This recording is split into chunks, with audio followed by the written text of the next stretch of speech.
welcome to Falcon TV News. Today is Wednesday, November 21st, 2018. I'm Paige, along with the FTV crew. The schedule for today is a Period 8 day with 23-minute classes and 28-minute lunches. Homeroom will end and the day will go 1 through 8, being dismissed at noon. The Lemon Club is selling some delicious lemon cookies, 2 for $1, and lemon or strawberry cupcakes for $2 each. They also have brownie bites, 3 for $1, see Mr. Markin for $15. Nice job to the biomed students on creating and explaining the burns they were given to reproduce. So today in Human Body Systems, which is our sophomore class for the Biomedical Magnet program, we are learning all about burns. There are 4 different degrees of burns, the first, second, third, and fourth degree burn. So the one that is the least damaging is a first degree, and then the worst one is a fourth degree. So a first degree burn is just the surface of the skin, which I'm sure most of you have done when you've either been cooking or perhaps with a curling iron or a flat iron. Most of us have experienced a first degree. Second degree means that you go into the second layer of the skin, which is called the dermis. That is pretty painful. A third degree burn is extremely dangerous, and you're really open to infection as well as temperature changes because your skin offers so much to you. A third degree burn typically isn't all that painful because the nerves in the skin are so damaged. And then a fourth degree is horrible. That's all the way down to the bone. So this is what my burn looks like today. And I made that using latex and various types of makeup and gelatin. The Falcon Express is closed today. Your first payment for the Oakcrest ski trip at Mount Snow is due. If you have any questions, see Mr. Miller in 403. The Model Rocket Club, first we had to make the rocket.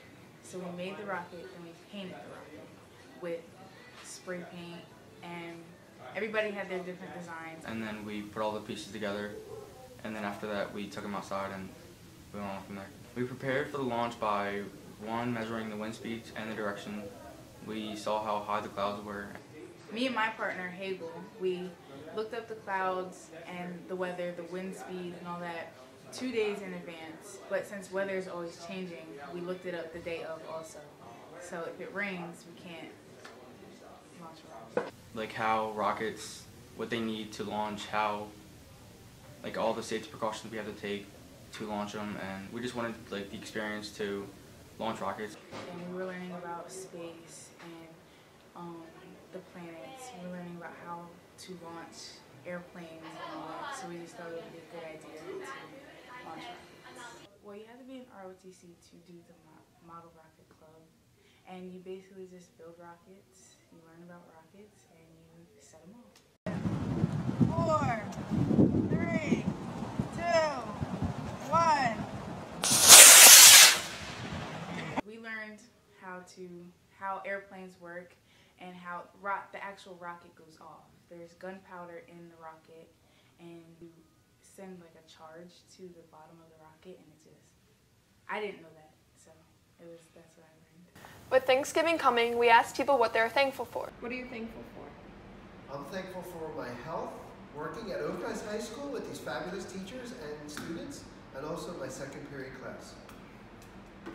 For my parents, basketball, and my siblings. To have family and friends and basically the things that I've earned from these past Thanksgivings. Thankful for my friends. I'm most thankful for my friends and family. Computers. My mom, my dad, my sisters, my brothers, my friends. I'm thankful about my family, friends, and teachers who always light up my day and make me feel awesome. I'm most thankful for the opportunity I get to come to school every single day. And then I'm also most thankful for my family. My mom, my dad, the school, my life. My friends, I'm thankful for Patrick and everyone. My mother. I'm thankful for my Falcon TV crew. I am most thankful for this world that God has given us and the food that He has given us as well. I hope that everybody has a great Thanksgiving. What are you thankful for? Congratulations to the varsity scholars who are being recognized today in the library. Good luck to the Oakcrest Falcons as they take on GAMI, and come out and support the team. Today we will conclude the show by giving thanks to another OHS veteran. Have a very happy Thanksgiving. Thank you for watching Falcon TV. My name is Doug Servey. I taught here at Oakcrest for 41 years. I now am an adjunct professor of Holocaust Genocide Studies at Stockton University. I went to Pennsylvania Military College, where I was commissioned the second lieutenant in 1973. I then went to the New Jersey National Guard, having gone to Fort Knox for officer school for tanks. I stayed with the New Jersey National Guard for 6 years and retired as a captain.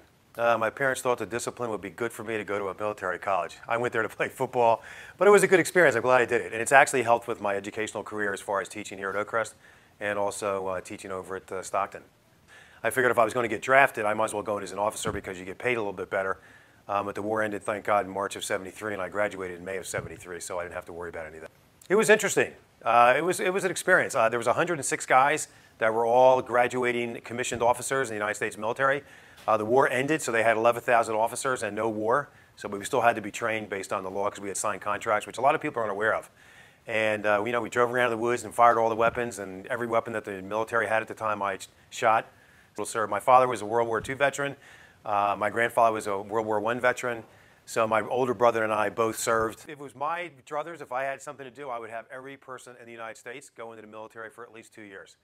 Be it active duty service or training service, there's 13 branches, you can pick whatever. But I think people would have a little bit more ownership in the country in which they live in rather than taking a lot of the stuff that we have for granted right now. Hi, my name is Jason Brown, Master Sergeant, United States Air Force. I currently am still serving. I've served for the last 20-something years, and this June I'm actually retiring with 20-plus years.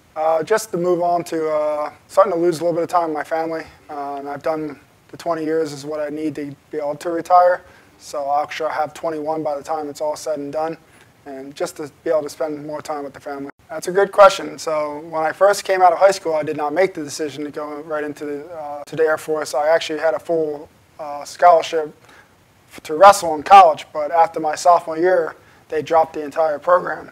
So we lost our scholarships and lost everything that was coming to our way. So I came back home, and at that time, my dad had been serving for 25 years already in the Air Force. So we had a little conversation. He just reminded me of the benefits that the Air Force has as far as paying for the education, and it gave me something to do with my father. So after that conversation, I went ahead and served, and I was able to do 10 of my 21 years with my dad, which was pretty awesome. So far, I only had to go overseas one time, and it was to Germany. It was actually last summer. But everything else I've done in my years has been on U.S. territory. I was training. That was 20-something years ago, but no, it was what I would say to most individuals, there is a physical side, but honestly, the strongest side you need to be ready for is the mental side. They have to make sure you're mentally able to handle situations.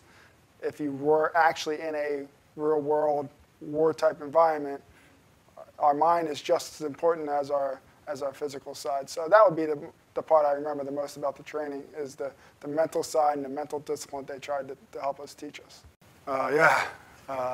It was 9/11. Yeah, I was teaching there on the spot, and my life changed right there. I was no longer a teacher and became an active duty member of the Air Force for about 45 days. So it was definitely, that was a day I'll never forget, and a day I'll always remember. Proud to have had the chance to serve my country. Another couple of cool things that we were able to do when the hurricanes came through. The most recent bad one we had was back in, I think it was like 2012, was when Hurricane Sandy came through.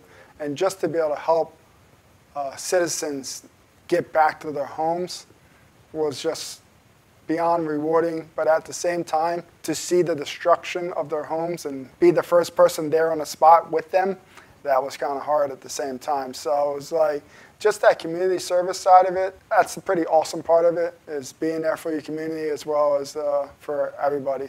All right, well, thank you guys.